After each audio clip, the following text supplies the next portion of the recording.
What happens when one of Hollywood's most respected actors sits down with a daytime TV host who believes she knows everything about his career, his choices, and even his beliefs?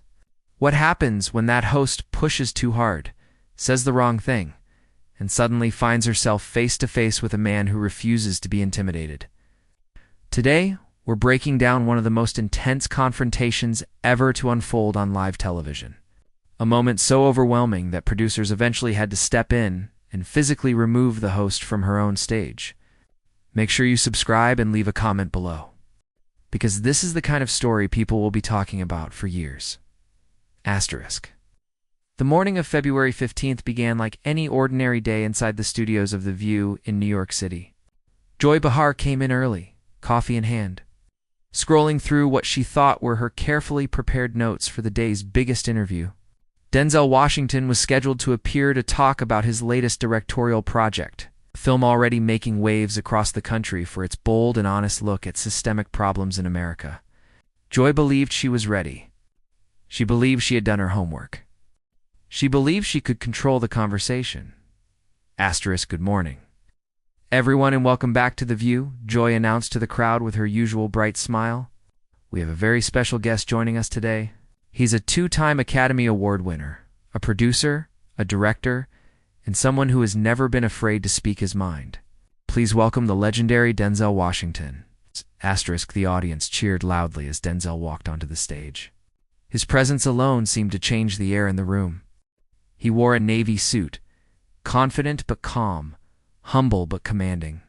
He took his seat opposite Joy, and everyone watching could sense that whatever was about to unfold wasn't going to be just another light daytime interview. Asterisk, Denzel. Thank you for joining us, Joy began. Her tone was friendly, but beneath it was something sharper, an agenda she could barely hide. Your new movie has certainly gotten people talking. Some are calling it your most meaningful work yet, while others, well, some say they're worried about the message you're sending.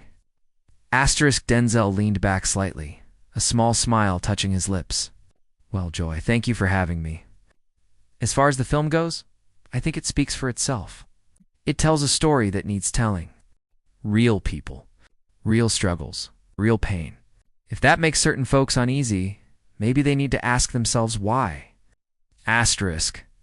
But don't you think Joy cut in suddenly, her tone growing more aggressive, that someone with your influence should be more careful about the messages you put out there? Your film is pretty critical of law enforcement and the justice system. Don't you worry about the impact that could have? Asterisk, the smile faded from Denzel's face. He leaned forward, locking eyes with her. Careful? Joy, I've been doing this for over 40 years. I've played every kind of character imaginable. This film isn't about being cautious. It's about being honest. If honesty makes people uncomfortable, that's their issue, not mine. Asterisk, Joy shifted in her seat. She clearly wasn't expecting him to be so direct. Most celebrities soften their answers to avoid drama. Denzel Washington clearly wasn't here to do that.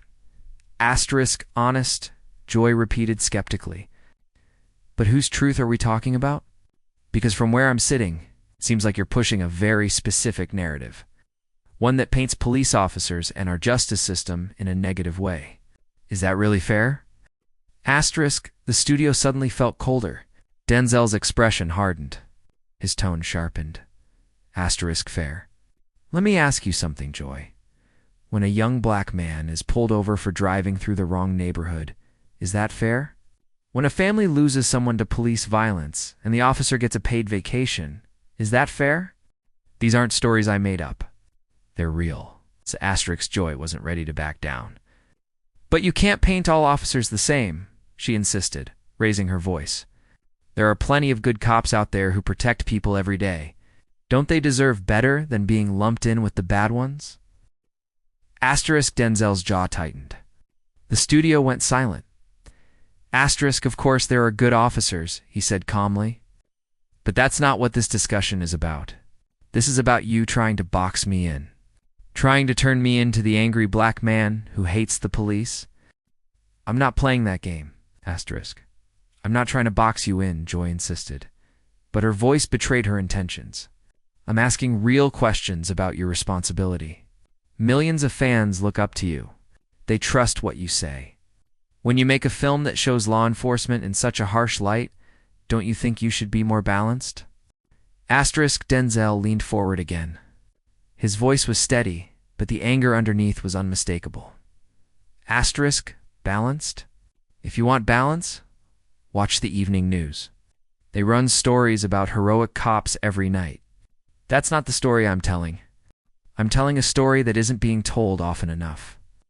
The audience shifted uncomfortably. The other hosts sat in complete silence. Nobody dared interrupt. But Joy, blinded by her own confidence, kept pushing. So you're saying your version of the truth is the only one that matters?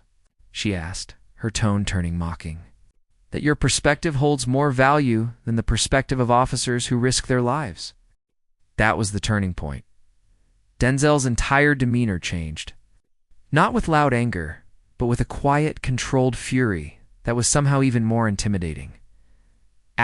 Joy, he said softly. I think you fundamentally misunderstand what's happening here. The words hung heavy in the air. Joy should have stopped. Anyone else would have. But she didn't. Oh, I understand perfectly, she said, smirking. I understand that you've made a career out of playing the victim and pointing fingers. And now you want to use your fame to push some anti-establishment agenda. But some of us live in the real world, Denzel. The audience gasped. Even the camera crew froze. Joy, now convinced she had the advantage, kept going. You sit in your nice house making millions, she said, waving her hand dismissively, while everyday Americans, including police officers, struggle, and then you act like some truth-teller standing above everyone else. Denzel rose slowly from his chair. His height alone seemed to swallow the space around them. When he spoke, his voice was quiet but razor-sharp. Joy, listen carefully. I'm only going to say this once. Oh, here we go, Joy muttered, letting out a shaky laugh. The great Denzel Washington is about to teach us all a lesson. Sit down, Denzel said, barely above a whisper. Joy froze. This wasn't anger. This wasn't theatrics. This was something much more powerful, a calm authority that demanded respect. You want to talk about the real world? He continued. I grew up in the real world. My father worked 2 jobs just to keep us fed. My mother cleaned houses for families who wouldn't even let her sit at their table. Denzel, he raised a hand and she went silent. You had your time to talk. Now it's my turn. His voice filled the room without ever needing to shout. The real world is where men who look like me get followed in stores, pulled over for no reason, judged before they speak. That's the truth. That's the story in my film. Joy shifted nervously. For the first time, regret flashed across her face. I understand that, but 2 sides. Denzel said sharply, cutting her off. Tell me, Joy, what's the other side when a man dies with a knee on his neck? What's the other side when a 12-year-old is shot seconds after police arrive? What's the other side when a woman is killed in her own home because officers went to the wrong apartment? The room was silent. Completely still. Joy swallowed hard. I wasn't trying to minimize anything. But you did, Denzel replied. And then you tried to tell me I'm being one-sided? He laughed, but it was a cold, humorless sound. You want to know what one-sided looks like? One-sided is when officers get desk duty after killing someone while the victim's family gets threats.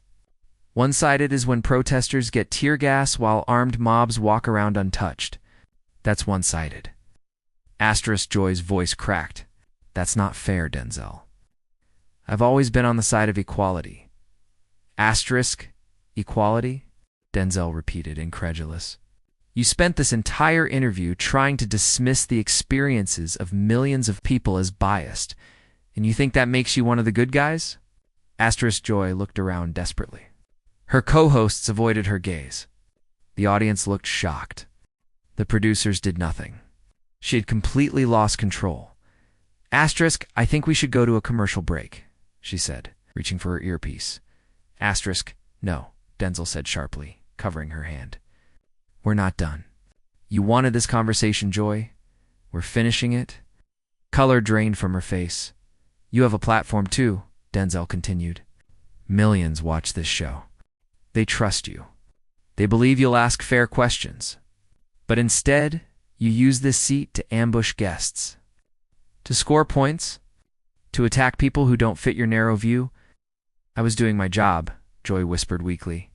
No, your job is to be a journalist, not a prosecutor. Your job is to seek truth, not push an agenda. Joy's face flushed bright red. How dare you tell me how to do my job? She snapped. I've been doing this longer than you've been acting. That was the breaking point. Denzel's eyes hardened.